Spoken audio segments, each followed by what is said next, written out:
As you'll probably tell from the roar of the A1 behind me, we are back at A1 Pits. Last time I was down here, it was a little bit cold and it felt like the lakes were just waking up. I remembered leaving, you know, I just managed to tag a couple on my last day, but I remember when I was leaving, I thought to myself, when this wakes up in the summer, it will make a mega place for maybe a little bit of stalking, floater fishing, that type of thing, and also filling it in with a bit of bait.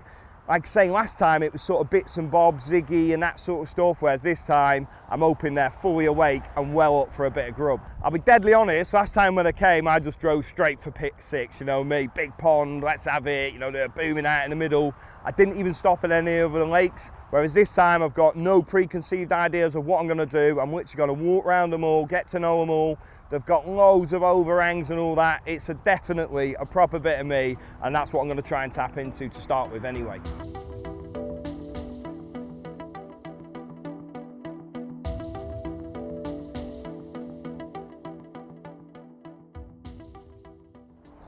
So I just pulled the van up here. I've had a little quick look round pit 1 and 2. Just so you know how it works, by the way, it goes pit 1 to 6 and they gradually get bigger and bigger. I'd say the first one's like an acre and pit 6 is probably about 50-60 acres. But yeah, I'm just pulled into pit 3. Basically, the wind isn't really catching the smaller ones, but as soon as I've got to pit 3, it's hacking into this corner. I've had a little mooch around the margin there on the far side. There's some sort of lightly trodden paths going into the reeds, which sort of says some people are looking, not many at all. It's not like a hard, worn path. And I've gone in there, and there's just 2, 3 beautiful spots that I can fish from this swim. I'm not saying that's definitely what I'm doing, but I've seen a couple of fish cruising about. It looks good.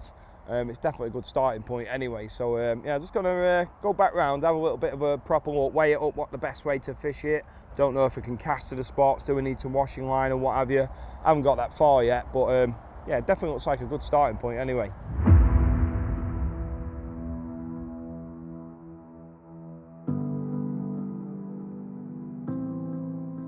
It was a really tricky cast because of the overhanging trees, and also the spot was really small and I didn't want to have to put a load of casts to try and get the rig accurately.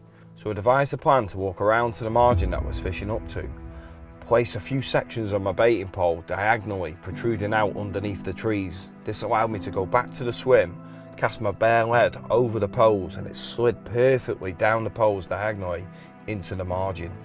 I then went around, collected my lead, tied on a fresh rig.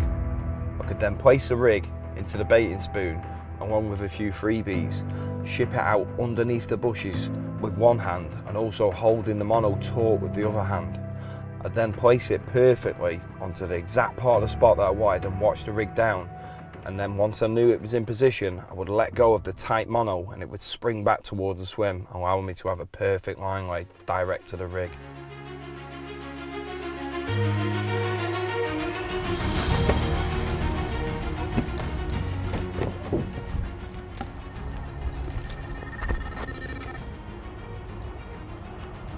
Come on. Some weed. Get the old pressure on. I can feel it.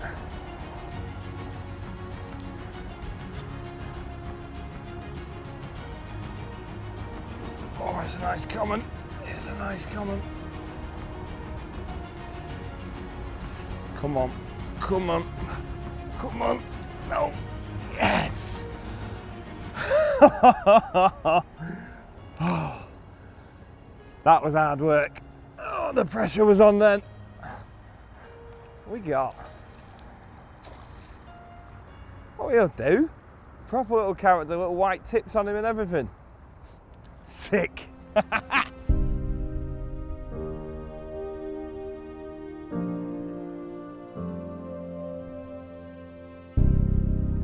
Here we go. I definitely needed this fish. I was starting to doom a little bit, I ain't gonna lie. But obviously, it's gone off in the end, and I'm buzzing. You know what? I'm gonna give it a couple more hours in this swim, I reckon. Get the rods back out. But yeah, absolutely made up with this one. What a carp.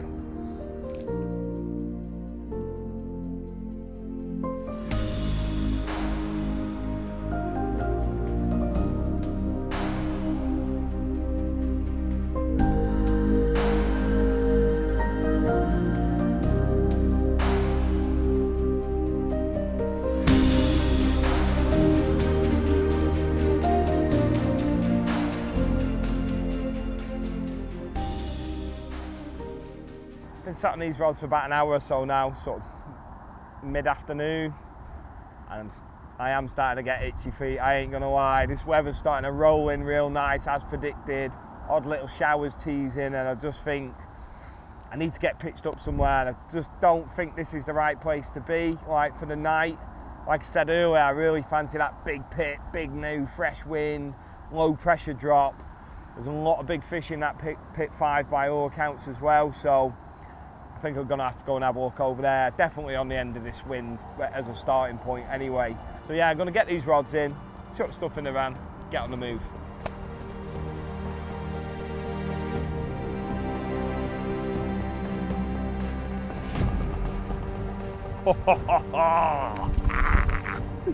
This is what I'm talking about. I mean, it's not great watercraft, but there's certain weather conditions that you can almost preempt carp turning up on or already being on. Obviously, I've only just walked in here, haven't seen anything yet, but I mean, I'm sure you'll agree that it looks really good. Fresh new southwesterly, warm as anything, blowing in this corner. It's just screaming carp. This margin here, I don't know how far the next swim is, but there's definitely no swims.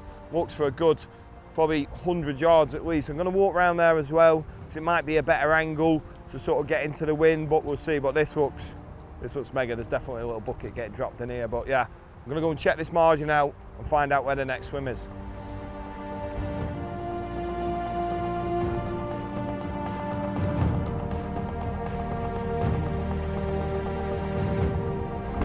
Right then, it's game on. I am buzzing. The fishery app, just seen at least 6 or 7 shows, 30, 40 yards, all on this wind, as predicted, because I'm a Jedi. No, it was screaming it, wasn't it? You could even smell them. But yeah, the 30, 40 yards out. So, obviously, I'm not going to start bloody leading straight on top of them and all that, trying to find a spot. So, first port of call, couple of hinges on brights, just chucked at them. Hopefully it's going to be nice and clear. They get a drop. Just try a couple of singles at least for half hour, an hour, just while I get camp set up and that. May as well, you never know. And but just before I do that, I am going to mooch around. I've had a walk round to the right there. There's one matey down this bank, but he's well down there, so all that tree line's free. So I'm basically going to go around there just with my leading rod, and there's a nice little sort of canopy overhanging and a little bay that I can fish from my swim here. There, it's just screaming big carp, sat off, you know, under the trees, because there's a lot of smaller fish in these lakes, and then bigger ones are a bit rarer, but trust me, they are in here, and they are special carp. So I've got to have a rod down there, but yeah, I'm just going to go around, have a feel with the lead, see if it's all right. If it's nice and clear, I can just chuck a rod in there as well. That's the plan.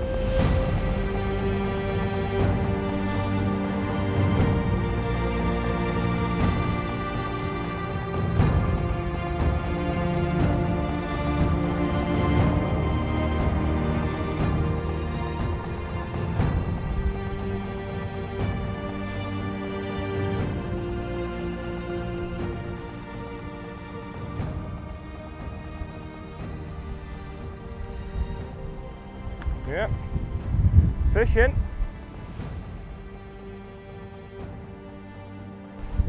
Right, them 2 rods have gone out, lovely. Got 2 drops, nice and easy fishing really. Like I said before, it's a little bit of opportunist fishing. While I'm getting sorted out, the fishery, I don't want to be throwing loads of leads, loads of bait out and then getting the rigs out, not just yet. If I have to later on, I'll do so. I've been round to that other one in the margin. This wind is ripping through, by the way, it's got right up. Been in the margin there, had a lead around, it's sound, put a few handfuls of bait, that one's done for later on. And that's it really, gonna slowly, well, not slowly set up camp, I'm gonna quickly set up camp because this wind is definitely bringing some rain. But never know, might get a bite in the meantime.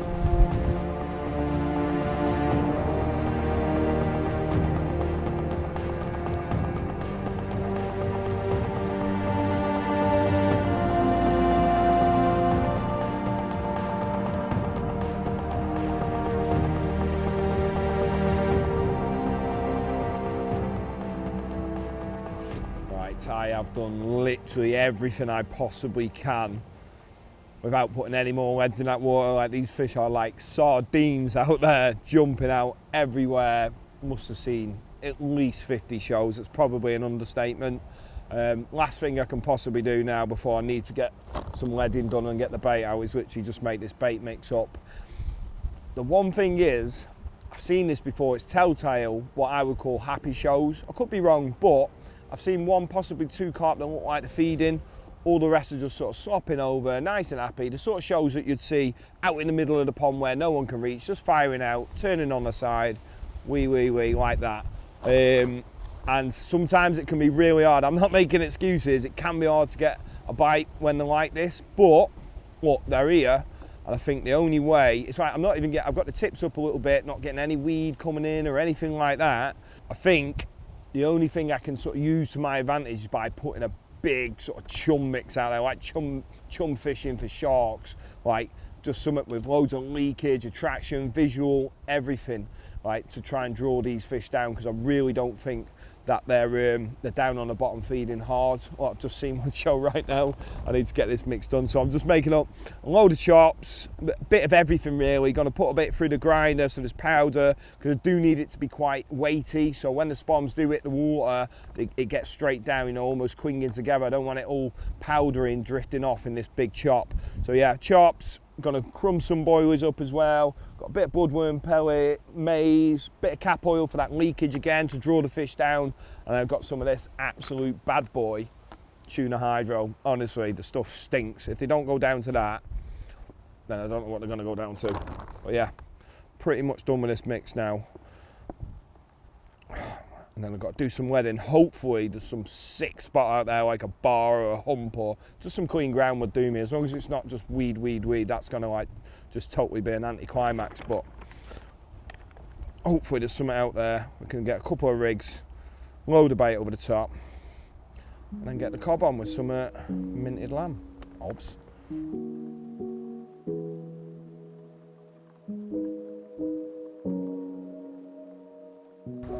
Moment of truth.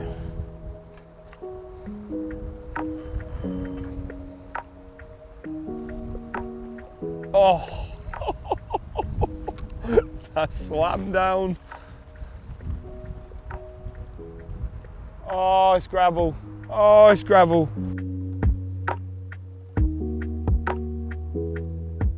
I couldn't believe it. No wonder the fish were there, jumping left, right and centre. The whole area was pretty shallow. There was a good plateau out there. But I still spent plenty of time having a good feel around to find them exact tips of that bar. I wanted to be right on the top of it. The fish that were jumping out definitely seemed like they were right up in the layers, so I wanted to be as close as possible as I could be. As soon as I found the exact point that I wanted to be on top of that bar, I wrapped all 3 rods to the same distance and I was ready to go.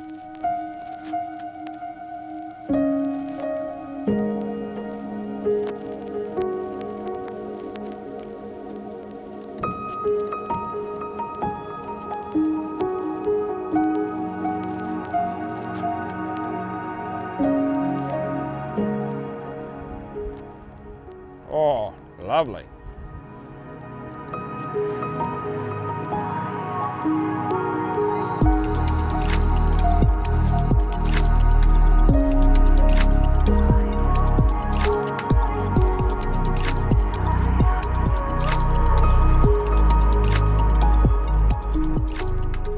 I am pretty confident for tonight, I ain't gonna lie. It's hard not to be, seeing a lot of fish.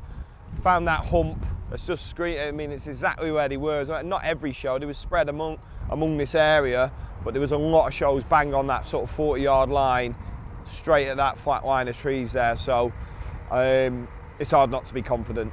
I haven't seen many shows since, but that's typical, isn't it? They're always going to move off or go to ground a little bit. Hopefully they're going to turn back up or going to come out them IDOs in the night or first light. I decided to go for 2 noodles, more so because it's a bit more match to hatch. You know, I don't generally pick up loads of small fish. I know for a fact if I put on 2 bright pop-ups on that gravel, they're the ones that they're going to home in on, you know, whereas the noodle can sit there a little bit longer and you can sometimes trick them bigger, warier carp up. So hopefully that's the plan. Not saying I'm not going to pick up any small fish. Might not pick anything up. But yeah, going for 2 noodles, match the hatch, little wafters, balanced. Hopefully that's the method that's going to pick up one of these rarer visitors to the bank. We shall see.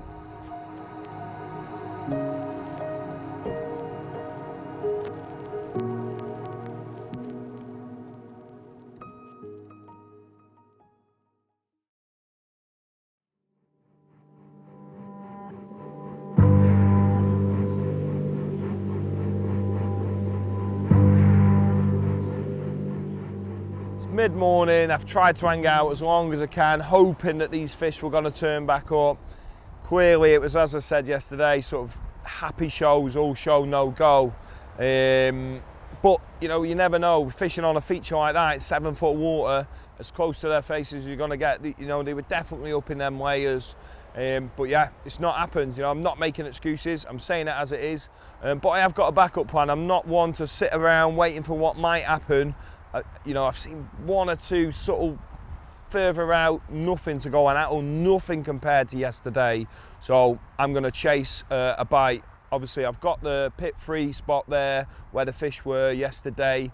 I'm happy to pack up and start again.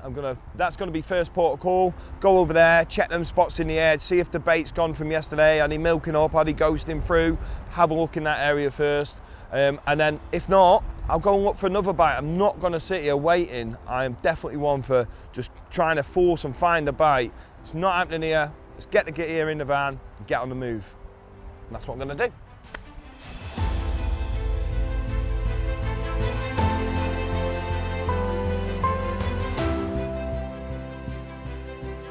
I am back where we started. Got the motor in the swim. Just keeping my eyes out here. The sun's not quite swung over these trees here, so I ain't got great visibility to be able to see the spot, see if the bait's gone, see if there's fish there. So now I've got the motor in the swim, what I'm going to do is just take the time to have a little mooch round, check all the other edges, because the sun is on, you know, the sun's coming over this tree line, but it is glaring on the rest of the lake. So I'm just going to not be too hasty, not in a rush. Go down, have a look, see if there's an opportunity somewhere else before I just sort of think, oh, there was fish here yesterday, so they're here now. It's not the case, you know. That it just goes to show, pit 5, exactly the same, you know. They're all there, load of fish showing, what, 100, 150 shows maybe this morning, different day. Treat every day as a different day, especially with a change in weather conditions. If there's one thing that's going to change the fish's behaviour, well, there's 2 things generally in my experience. It's weather conditions or angling pressure. So them 2 things have changed 100% over the last couple of days. So I'm going to basically blank canvas, you know, start again. But yeah, I'm going to go for a little mooch anyway. I'll stop waffling.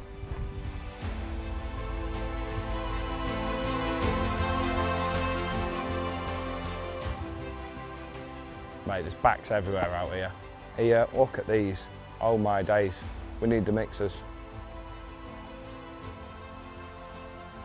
Here, look how close they are. Oh my days. Right, we've got to get the photo kit, lads.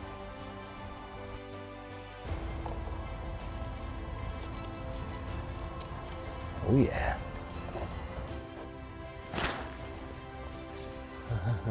This is exciting. My plan is, because there is quite a few seagulls about. See a matey yesterday having dramas with them. So, and you know the crack. Only has to be 1 seagull flying about and he calls all his mates as soon as they hear a catapult or a spom or whatever. So plan is, because this is learning from past mistakes, I am going to try a single first, just in case, because he looks so up for it. You never know, you might just be able to snaffle one after sort of this major tangle. Oh no, that's good. Might just be able to sneak one without causing any disturbance with the birds and all that. So it's worth a go. If it doesn't happen on a single, then I'll go down the route of getting a few out, trying to sneak a few mixers, that is, freebies, get them going. If the birds come in, I'm really going to have to go heavy on the mixers to try and feed them off. But 1 step at a time. Let's try the single first, and we'll go from there. That link's good.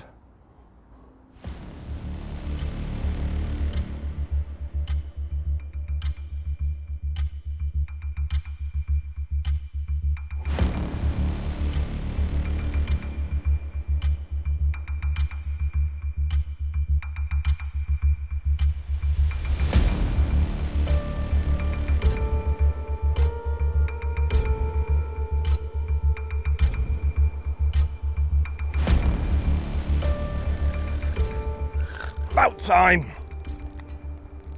Oh well. Oh well.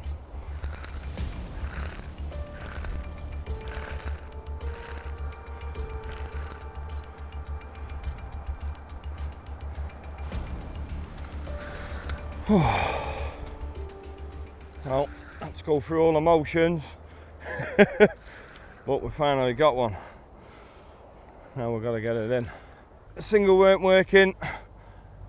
Probably didn't persevere with it long enough. There was too many backs out there. I thought I need to get these going.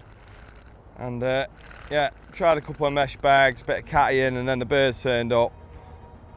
And that was it.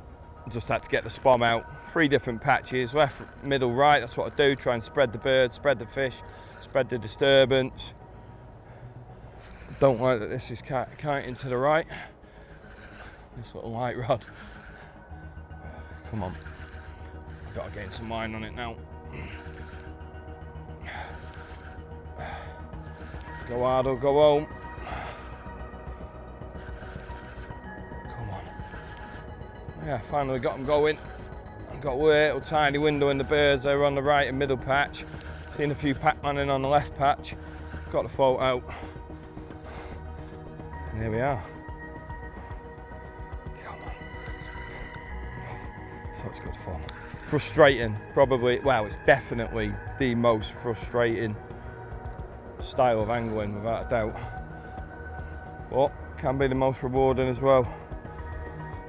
Hopefully this weed isn't too bad in the edge. I've got this eye bank anyway if need be. I think it's beat itself up enough out in the pond now. Yeah, think about going for the net before it gets in the edge. Get it ready.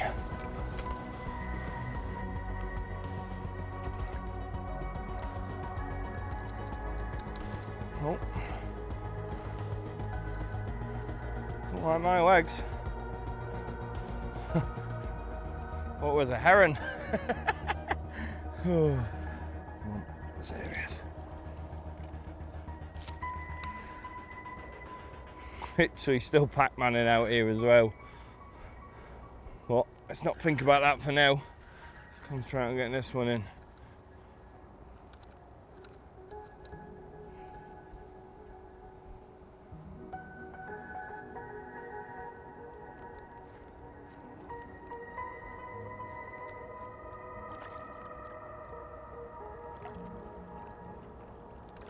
Oh, yes! Wow. Oh, that's a mega fish. That is a mega fish. So buzzing. I must have been playing that for about 20 minutes. Oh. Let's get some mixers out.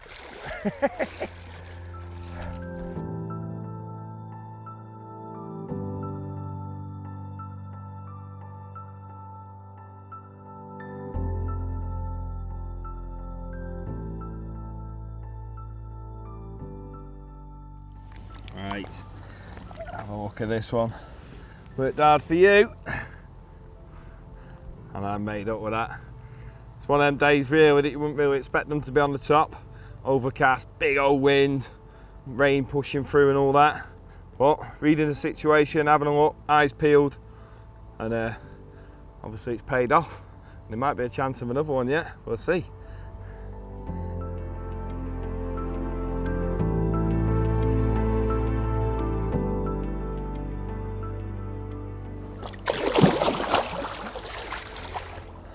Buzzing, and they're still having them. Maybe chance of one more. Rig's good. Let's get it back out. Swans have done one now. 2 seagulls, but plenty of carp. Let's go.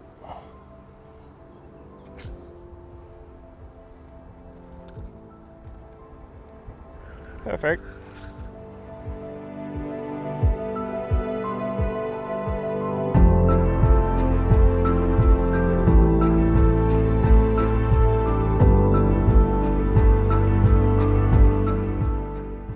On the move. Well, say on the move, I don't even actually know what I'm doing for this evening, but there was dark skies behind and trains.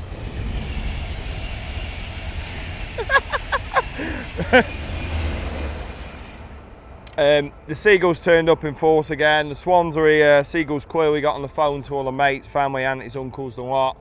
And yeah, I did have a couple more chances, pulled out of them, but it looked like a lot of smaller fish in the end. Plan is just flattening off now. This is calm before the storm, I'm sure. I'm going to get back round to that swim when my motor's parked, obviously just reassess everything, get some dry clothes on, and check them margin spots, see if that bait's gone, see if there's fish there. Just looking for opportunities, especially now. I made the decision mainly based on this water just flattening off. If there's anything going on down there, see a bit of fizzing, water moving, anything like that, that's where we're going to go for the night, but I just don't know. Let's do it.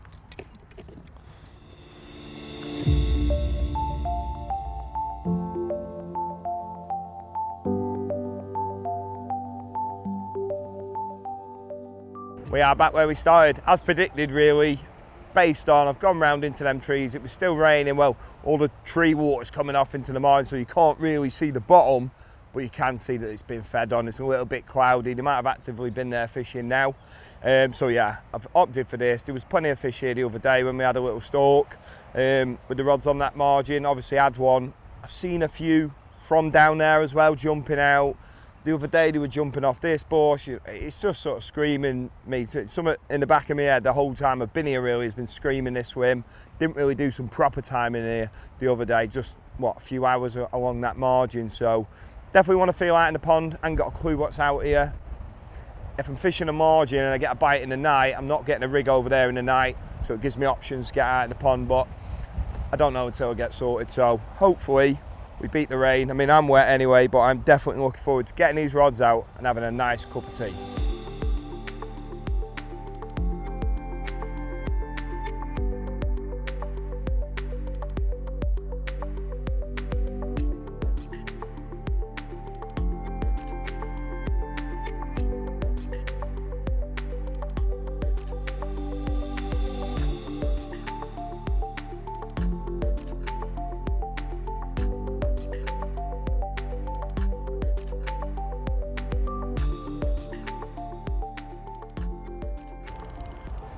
Well, that couldn't have gone any better.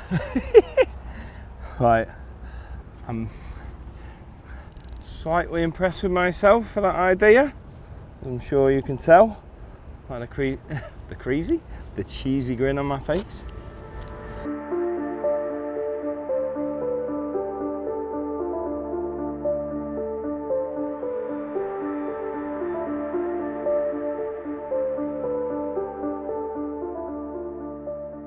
Well then, where do I begin? What's happened?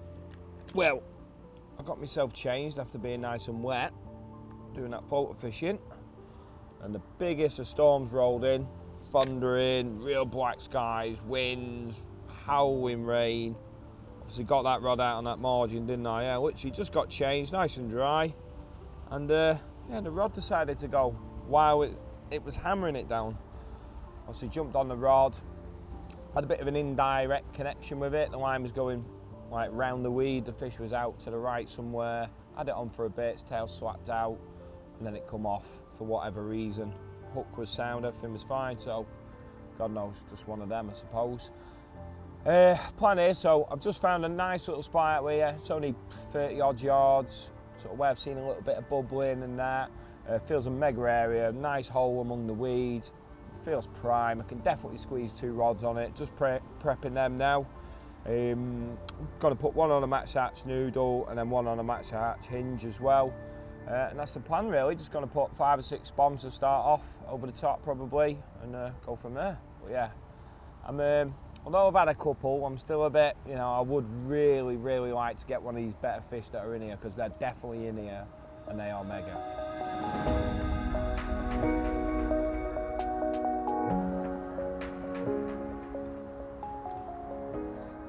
Oh, that's the one. Oh, yes.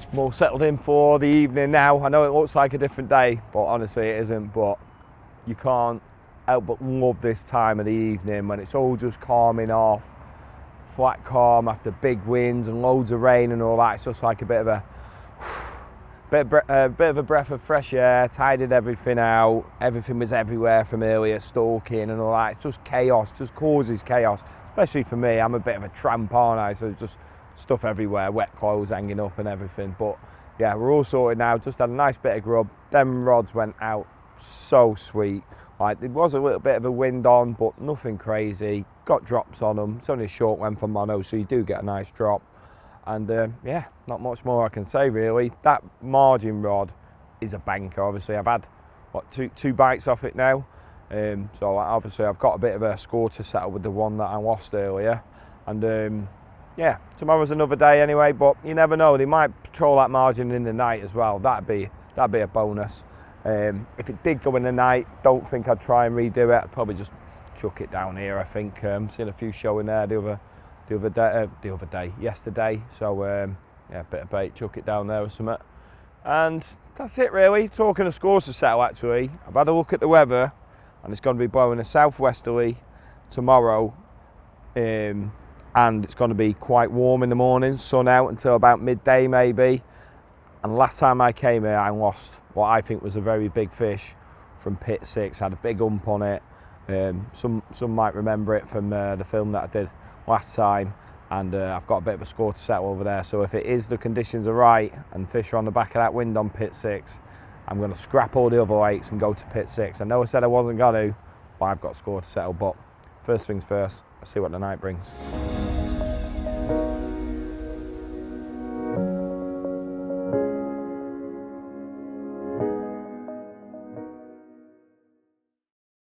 It has just gone 9 o'clock and I'm a little bit deflated, I ain't gonna lie. Mainly because just before, well, probably about 7:30, 8 o'clock yesterday, that left end rod has burst off, and I mean burst off. It's trying to drag the rod in. I've grabbed it, I was on it like instantly, give it full butt, and I walked back as well, and the rod was fully compressed, the line was stretching out, and it still managed to lunge me. Telltale, I would say, big carp. You never know until it's in the net or you've at least seen it, so you never know. But you know, a lot of hard work getting that rig out and all that, just, you know, just wasn't to be. It is what it is. You've got to take them on the chin sometime. I know I lost one on the floaters yesterday and that, but that's sort of part and parcel. But when you nail them, generally, you know, out of the pond on your big hooks and all that, you want to land them, you know, or you expect to land them more often than not. Is what it is. I got everything back. That was the main thing. Got everything back. It wanted to get in the bush. I wouldn't let it, and it was me against him, and he won this time. Night's gone on. Had a little bit of slick coming off the spot this morning, putting that bit of cap oil in. You know, it always helps activate your mind. Oh yeah, they're on it. You know, because the wind was blowing, puffing up, little bits of fizzing, couple of shows, but nothing to say we're here in a mother load. And then yeah, looking down here on the back of that wind again, seeing the odd little dorsal and that. It's telltale. You know, the sun's just coming out now. Gonna go and have a go on the mixers. I've give this long enough. I thought that left hand rod might go again by now. It hasn't. The spot's probably just a little bit blown now. Who knows? But yeah, gonna get down there. Everyone's going to work on the train, and I'm going floater fishing. Happy days.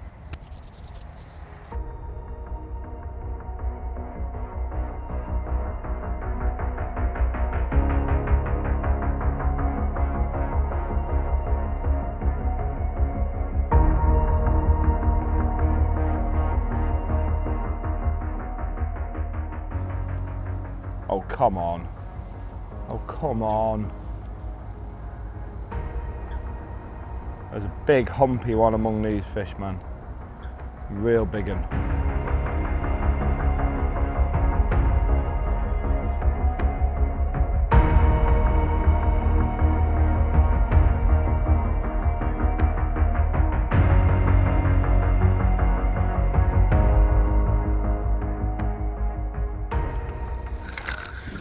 Hey up. Yes! Come on. Be kind. Worked my arse off of this for at least 3 hours. Oh. Just hang on there, girl, please. gain line on this. Wow.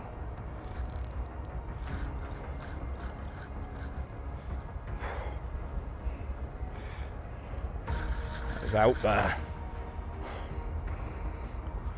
Everything has been against me. I feel like crying. I'm shaking. The birds, the wind, the drift. Too many mixers, not enough mixers, run out of 11mm mixers. Trimming up baits, honestly, I cannot get over. Oh, I'm trembling. I'm going to shut up. Come on. Concentrate, Scott. Although it sounds like that was the hard bit, I feel like getting it in is going to be the hard bit now. These margins and that.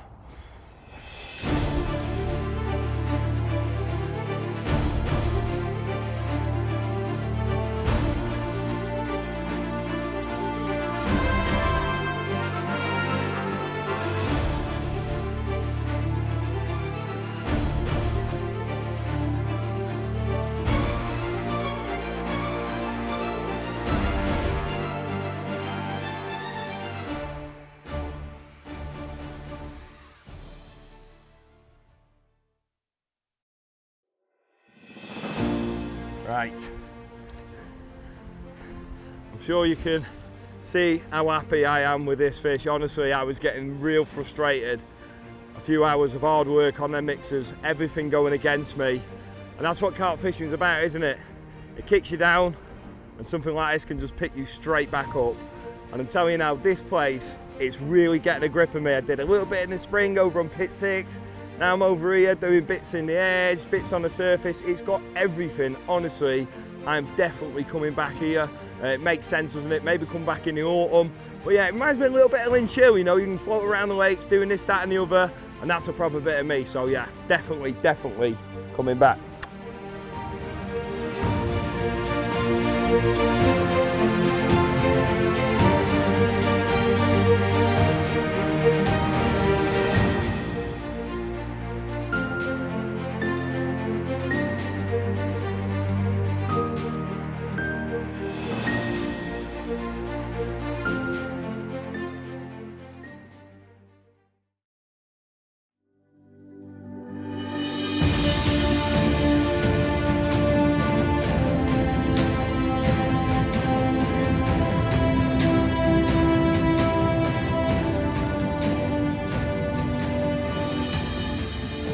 Said I'd be back, and here I am back down A1 pits again, and it is late August, so probably about 3-4 weeks since I was last here, and things have really started to change. This weed is drifting around. Got down on the gate first thing this morning. I've walked around all the lakes.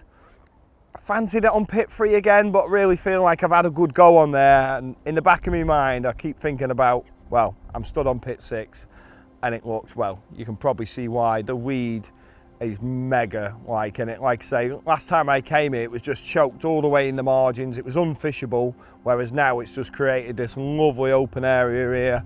Obviously someone's done a little bit of work moving a bit of weed as well, which is great, and there's carp here, so that's why I'm here. Plan, I haven't really got a plan of attack. There's carp on the surface, but obviously with it being quite weedy, don't really fancy that, so I think it's just going to be a case of slowly getting a few things prepared throughout the day. This sun's out. Don't really, I mean, I might have a look for a stalking opportunity or something, but I really feel like it's going to be about the night and morning periods. You know, the fish are more than likely moored up in the weed. I keep seeing the weed rocking, the odd ones cruising around, but hopefully this evening, through the night and in first thing in the morning, they might come out to play.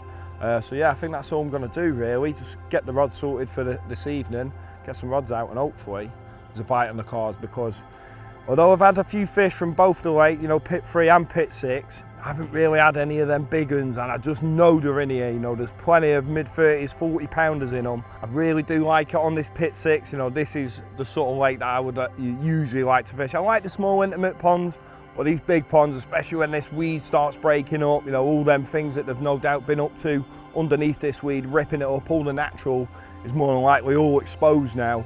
So yeah, I'm gonna hopefully find some areas to get some rigs presented, and I would love to be able to get my hands on one of these big special gems in here, because they are in here. It's not all about big fish, but if I know they're in here, You know, I'm sure everyone's the same. They're the ones that you're after in it. There is some real special carp among a lot of carp in here. Don't know if it's going to be a chance of wading through them or maybe just picking one off. However it comes, I'll take it. So fingers crossed, we shall see.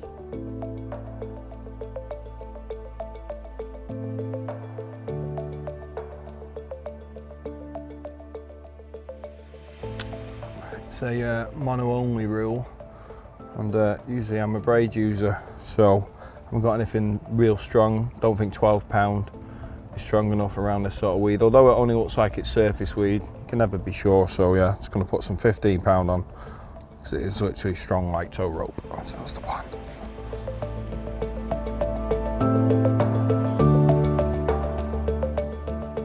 The weed plays a massive important role in my fishing all year round, you know. It goes without saying, it's a massive safe zone for them.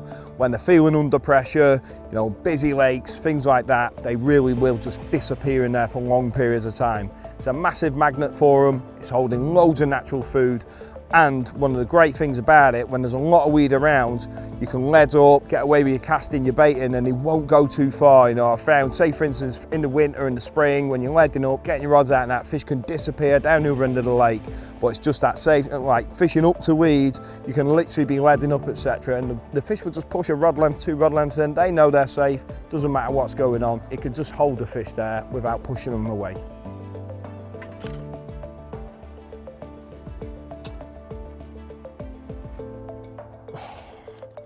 That's the one.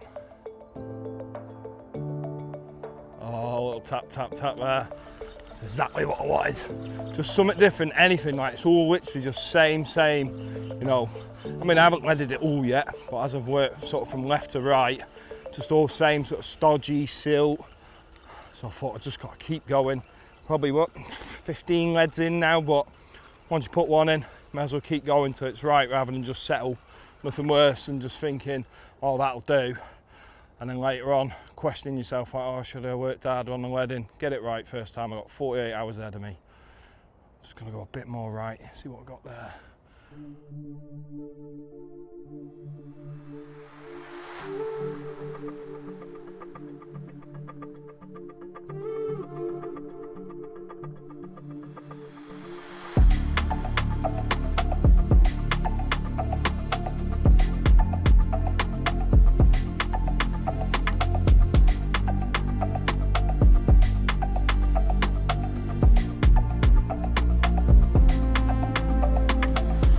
Found a couple of nice little zones. Like I said before, I was just looking for something different. That bit up against the weed, the right hand, as I say, that was the banker of the two, but only based on what I'm feeling. Whereas this left-hander is where I see a few just stick their heads out this morning, sort of halfway between me and the weed bed. It's just stodgy. You could feel like broken bits of weed on the bottom, and then it was just like about 6 foot of just smooth, and then back into that stodge again. So I just had to play around with the clip and just finally getting that sort of thump down. Wasn't like hard, but it was definitely a thump. A little bit different to everywhere else around it. So I would definitely say that was like a little silty hole. Whether they've cleared it out or it's a channel or what, I don't know. But yeah, just gonna stick a hinge in that because it is a bit silty still. Just so I know I'm presented. Like I say, there's little bits of weed and that can't be 100% sure it's clean. Whereas that one, a couple of noodles, 100%, it's clean, you know, thumping down real hard. And little bits of gravel among it, so I'm happy with both spots. Not in any rush, like I said before, just going to try and get them done for the evening, get a little bit of bait out. Probably will put quite a bit out on them, you know, at least half a bucket to start with on them right-handers, I would have said. And yeah, just put a few over this one short here to the left because I feel like that's somewhere where they're probably no doubt eating anyway. I don't really need to be arousing their suspicion by piling loads of bait, and like I say, it's only one rod as well. I am going to have to, before I tie these rigs on, I'm just going to get the clips right to the mono.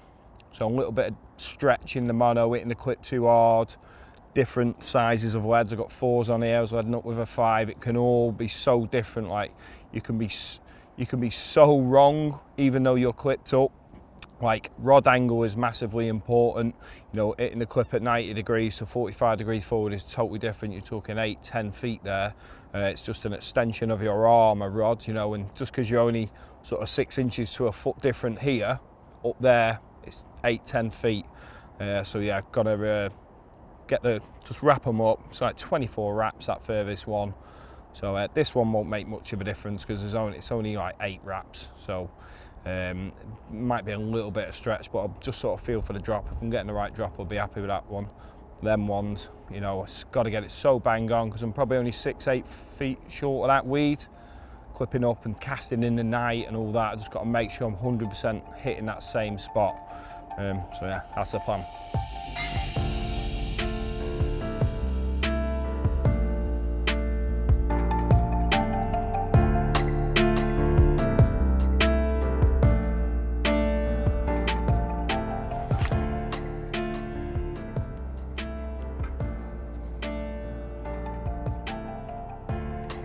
Oh yes, that's the one. Well, that's a bite.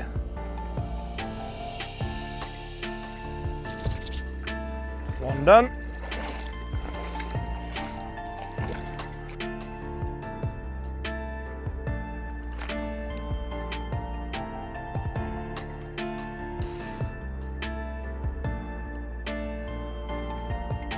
It's literally right next door to that other rod.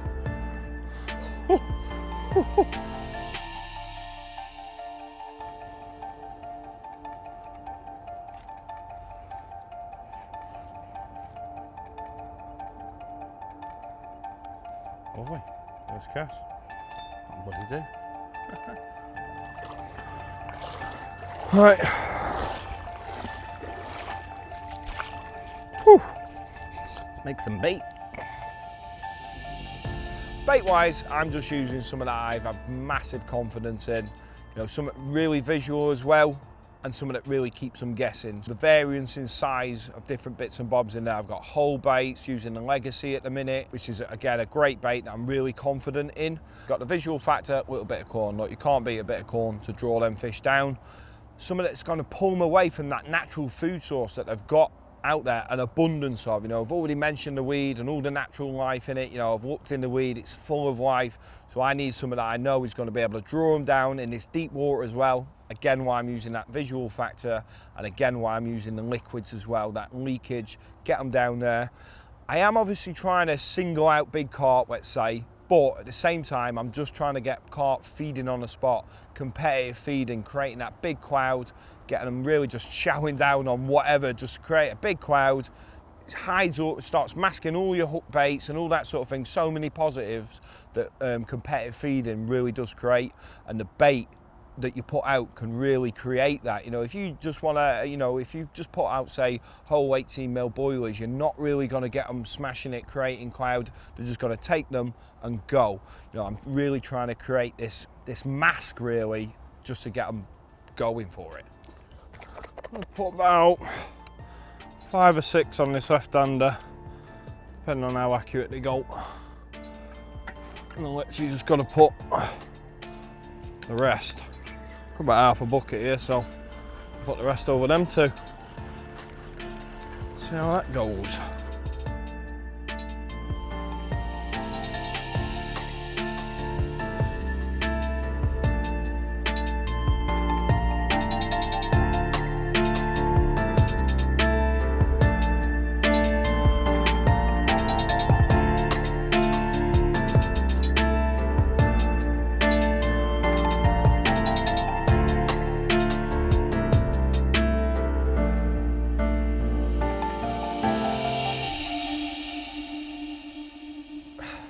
All settled in for the evening. Can't really do much more than I've done, I don't think. Sort of as sort of planned this morning, weren't in any rush.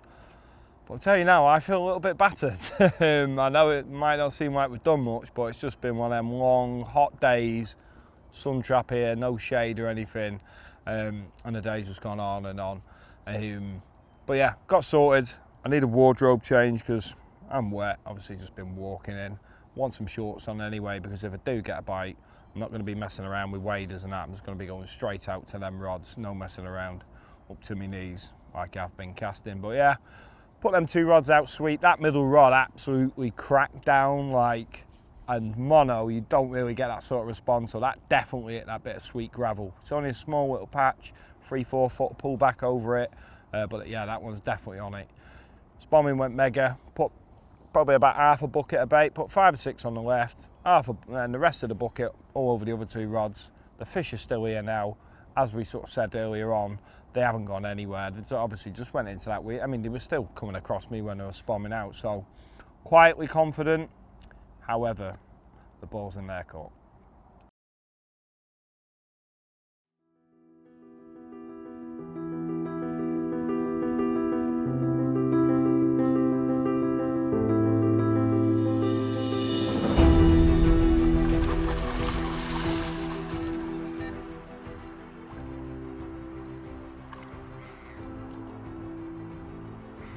Well, that was unexpected, I'm not going to lie. I was literally just contemplating.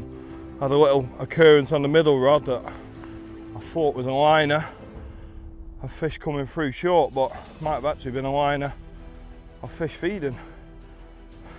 I was literally just contemplating going for a walk around on some of the other lakes, see what was going on. And here we are. It's literally probably near on 11 o'clock now as well. Madness. Absolute madness, but sort of said this morning, sort of looking at it's like one of them days, it's overcast, it's not like yesterday at all, that sun out, it's nice and overcast. I thought that feeding time might be dragged out a bit.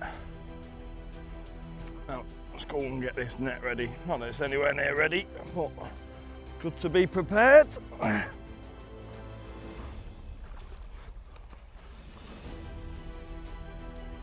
Oh, that's a nice fish. Oh, I'm shaking now. I am shaking. Wow. Oh, it felt heavy.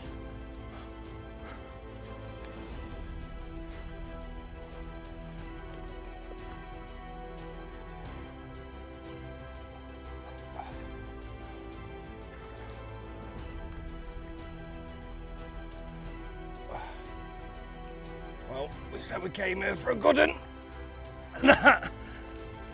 It's definitely a good one. Oh my days.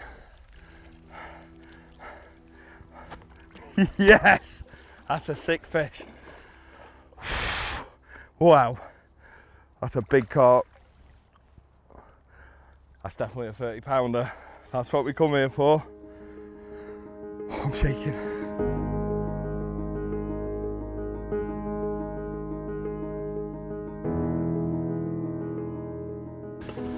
Right, see what we got. Oh, it's a 30-pounder. It is 31.10. Buzzing. That's what I came for. Little chipper going off in the background.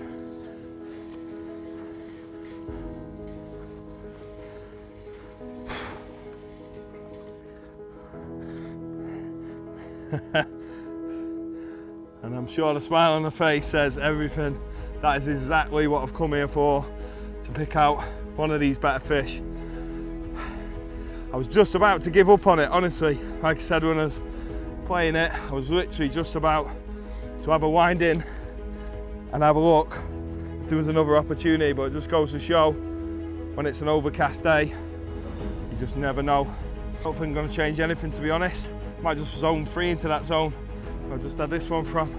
But yeah, it's getting warm, sun's out now, so let's get her back in the water.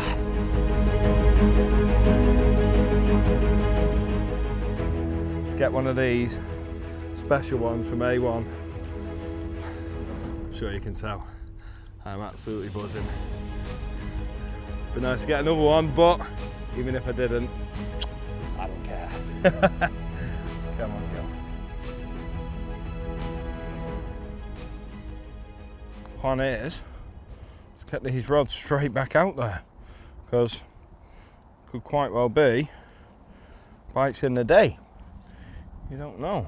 Well, clearly that was a bite in a day, so there could be more out there. Obviously been a bit of disturbance in the area, so straight back out. Gonna bring the other one in as well and get that one on the spot as well. Get them all out there. And they can be done for the night as well. Happy to leave them.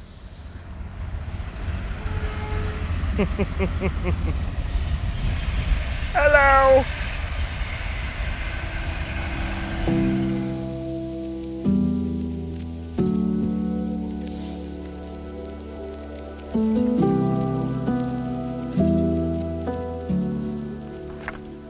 That's perfect. Yep, right under.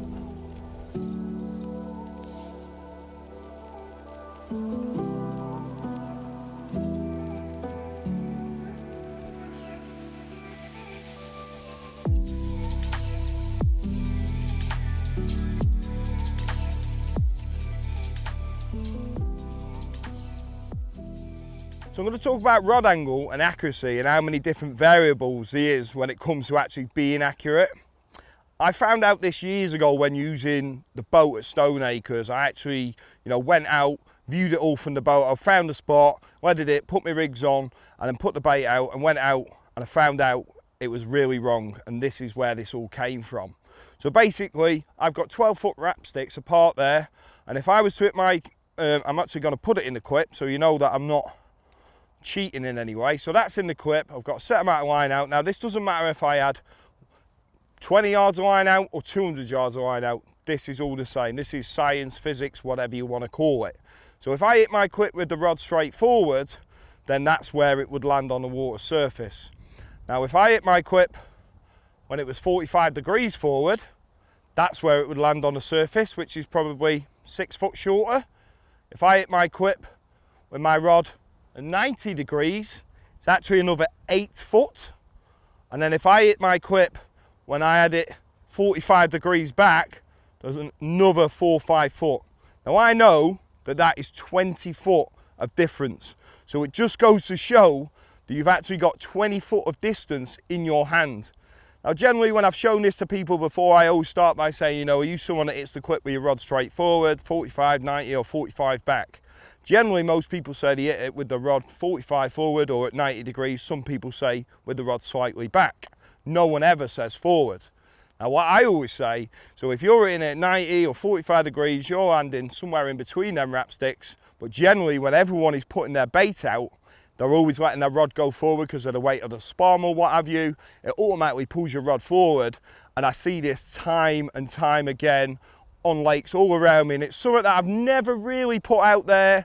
Not that I'm sitting there laughing at people that they're doing it wrong, it's just what the reason I know why it happens, and again, this is something that I always used to do myself, so I'm definitely not laughing at anyone. What it is it's this hand movement from 90 degrees to straight forward. It's only about a foot of movement here, but obviously it is an extension of your arm, this rod, and it's actually 20 foot from there to there.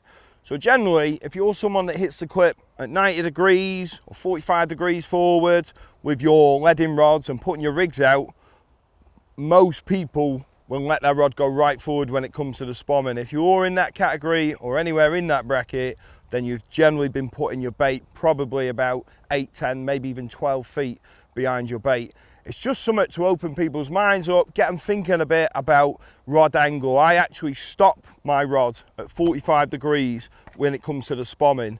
I hit my clip between 90 and 45 with my leading and my rigs, generally ending up at 45 degrees, then following forward, and then with the spom, I'm always stopping it. You can control the rod.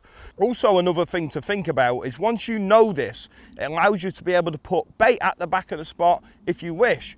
Also, if you go left or right of the spot when it's in the air, you're watching it, there's so much going on through every cast when I'm processing it. If it's going slightly left or slightly right, I'll actually let it go forward a little bit more. Reason for that is because you're a solo sort of pivot point, if you like. You're a pivot point. So if you are actually spomming a big spot that's, a rod length wide and you're aiming for the left-hand side and you're hitting the clip at the same place every time, you're going to actually end up with an arc of bait around you because you're spomming from the same place. So if it's going on the left or the right hand side, I'll generally let it go forward a little bit to try and create this straight line of bait. There's so many different variations as well when it comes to using mono, but you're leading up with braids. It's one of the reasons that I like to just use braid for leading, braid for the rigs, braid for baiting. That's it. It's all the same. You can get stretch, you can get bounce depending on how hard you hit the clip. There's so much going on. Then you've got bows in the wind. It's another thing actually, by knowing that you can let it go a bit, I'll see if I'm generally getting a straight line that's cutting through the wind when I hit my clip, I know that it's going on the right spot. But if I've got this bow that I'm not getting out in the wind, it allows me to be able to go forward, because a big bow of line can take up to 2 rod lengths off your cast, you know. So again, another situation, if you've gotten to a lake, found a spot, say 20 wraps, and it was flat calm, then all of a sudden a big crosswind comes in halfway through the session, you're going to have to re-lead that spot if you're getting a bow in your line. If you can hit the clip hard enough to straighten it all back out, then you're still going to be hitting the same spot. But if you can't get that bow out, that's probably going to be at least a rod length short, maybe even more. So yeah, that's just something that, I mean, I like to call that my sort of, let's call it my dark arts, you know, the sort of stuff that you don't really tell people because it's sacred. But, you know, I've told a lot of people it, you know, over tuitions, on the bank and things like that, you know, and I thought, you know what, let's do a film, put it all together just to get people thinking about it. You know, you can get some wrap sticks out yourself, try it on the bank. You know, this isn't me trying to, you know, I'm not trying to sell you anything. This is honestly something that changed my fishing, I would say, for the better. So people that, you know, you hear this, oh, I'm putting rigs on a bucket lid and all this with the bait, unless you're dropping it from a boat or a bait boat or whatever, you're lowering it in the edge, I just generally don't think it's happening. You know, I've done underwater filming myself, and I just know how hard it is to get that rig on that spot. Them sort of things really get you thinking about what's going on out there. So hopefully I'll do the same for you. No matter what, in all my fishing, I've got to know, if I do get a chance of getting a bite, I've got a good chance of landing it. There's a waste of time, you know, putting all this effort in and then bumping it off or getting cut off or something like that. That's why, in a weedy situation just like this, I like to use a sub-flat leader, you know, at least a good 6 foot of it. So if the fish do get in the weeds, you know, that's where all them natural sort of shells and the mussels and all that, that's where they're going to congregate. That's where you're going to cut off. So I know that last 6 foot is nice and protected. Going down to the uplink, I always use 35 pound. Not only does it give you that sort of semi-stiff sort of kick away, so it's kicking away from the lead, it's also really strong. And again, size 4 hooks as a minimum. With a noodle rig, I use a curve point. I've had some really savage battles using braid straight through, and never once has one opened up on me. You know, them sort of battles and pulling that hook out, you know, when you got the fish on the mat, you know, just gives you massive confidence. I always look at my hook when I've caught a fish, making sure it's still there, straight, nice and intact, no opening up. And that, like I say, them sort of things give you massive confidence and know what you can do to help guide the fish into the net. I'm normally a braid user, but as rules would have it, there's no braid allowed on this complex. So I've got the 15 pound OGX on, straight through to the sub-flat leader. I know that it's nice and strong and abrasion resistance. It casts the distance that I need it to cast, and also it's real low stretch, so I can actually get a little thump, so I know that I'm on the right spot.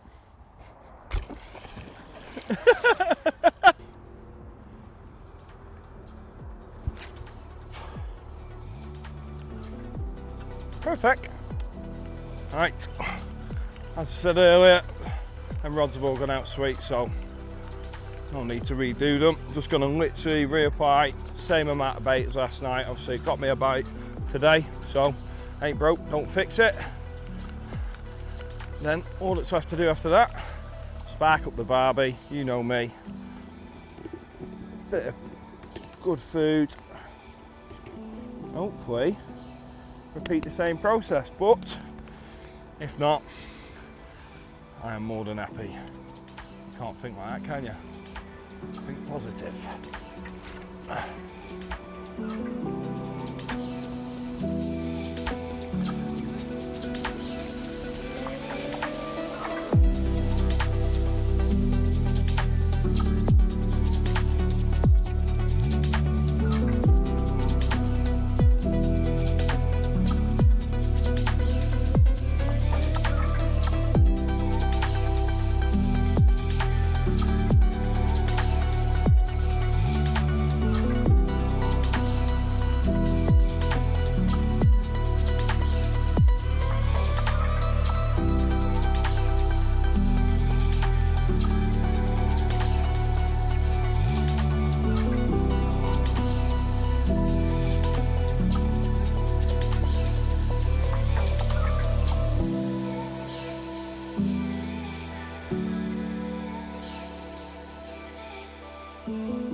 Well, my stander's gone.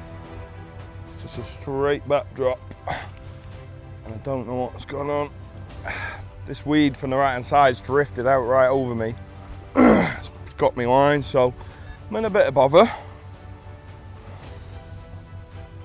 Hasn't taken any line off me yet, which is always a worry. It was a bit breamy, and I have had a bream from here before.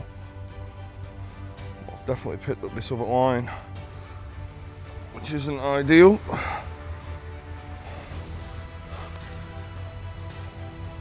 Well, let's see if there's something on it now. I'll get the net just in case.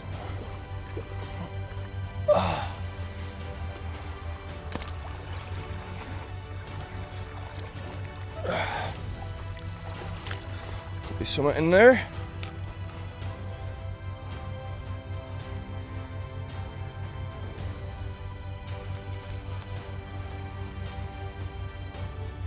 Got the net, oh, I don't know what's there. I don't think there's anything there, to be honest.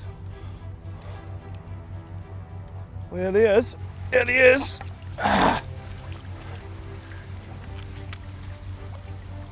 It's a carp. Yes. It's a nice one as well. No way.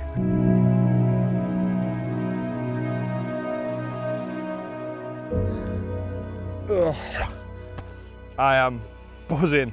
I said I wanted to get one of the good ones, and now, by the looks of it, this is two of them, so goes without saying. Heads fell off a little bit, I'll be honest. It's starting to get a bit busy now. It's bank holiday weekend, one of them weeks, you know, there's a few heads starting to turn up. Railways going at it on the D-veg. I used to do that, D-vegging. But yeah, we're gonna get this one out, but by the looks of it, I might have just had a brace of 30s in a couple of nights fishing. When I'm not just saying it, it's been tough. They're not showing, like when I came here in the spring, they were showing, you know, everything looked like, you know, there's a lot of carp in here, plenty to go at. Whereas now, you know, I see maybe 2 or 3 carp this morning that look catchable. Same as yesterday, nothing. Just saw a couple of pinprick bubbles over the area, possibles. And yeah, turns out it was a carp, and it's another good one. Can't pick them and choose them, but yeah, I'm just waffling now. Let's get it out, have a look at it, and then I'm gonna be getting on my way.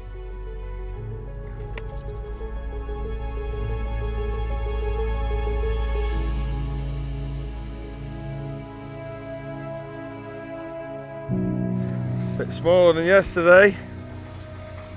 30 pound 4, just over. Happy days.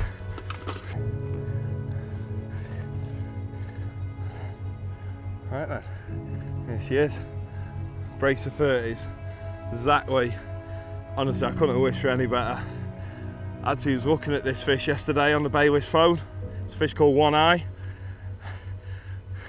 It's got no eye on this side, I'll show you in a minute, but yeah, mega carp, black as anything. Is one of the benefits of fishing at this time of year. Sun's out, they're sat in that weed, tanning up, and just look at it.